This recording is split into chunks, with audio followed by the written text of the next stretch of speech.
Hello বন্ধুরা, তোমরা সব কেমন আছো? তোমাদের মাঝখানে নিয়ে এসেছি ভিডিও। তো আজকে বলবো যে তোমরা ওটিজি কিভাবে অন করবে।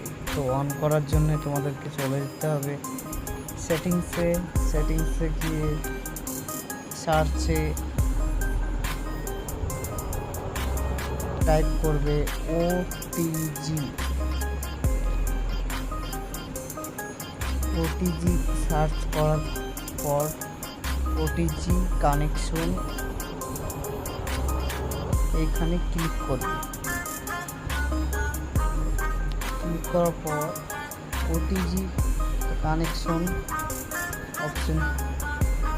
অপশনটা চলে আসবে। চলে আসার পর ওইখানে এটা অফ থাকবে, এটা তোমরা অন করে দেবে। অন করার পর automatically turn off not for 10 মিনিটের মধ্যে তোমার এটা হয়ে যাবে সেট। এই ছিল আমার ভিডিও। ভালো লাগবে একটা লাইক আর বন্ধুদের সঙ্গে শেয়ার করে দেয়।